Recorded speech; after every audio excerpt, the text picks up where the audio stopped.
Hello mga paps, good morning again. Today tutorial short splice. Meron na ako dito ang dalawang putol. Pagdudugtungin natin ngayon.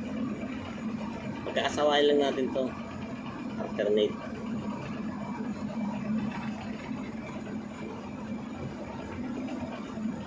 Yan.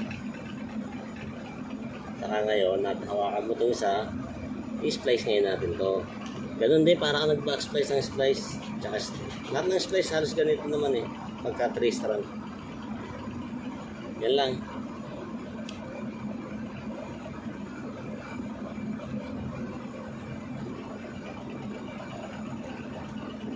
Tatlong suksok lang ulit. Ipay na yan.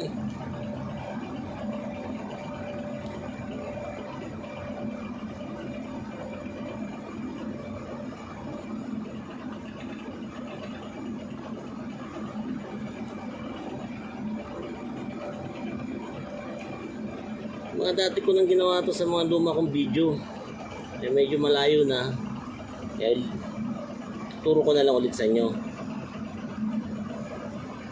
Sa dulo na to medyo malayo na, kaya hindi na masyadong napapansin.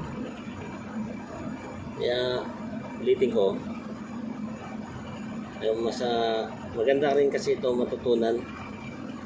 Alam nyo, magamit nyo balang araw sa ibang pag may bilang sino marunong maggawa nito, so, di mayroon na kayong idea, diba? Lalo sa mga gusto magbarko, meron na silang idea paano maggawa. Nabilis lang wala pang 2 minutes nadugtong na natin, diba?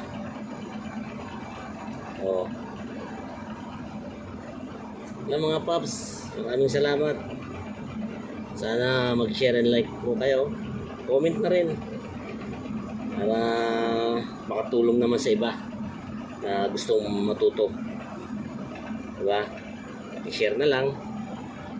Maraming gustong matuto nito, mga ganitong mga splicing. Tatlo na yun na ituro ko.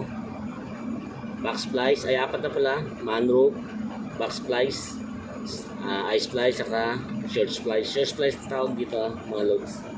Pagdudugtong short splice. Sige mga log, thank you.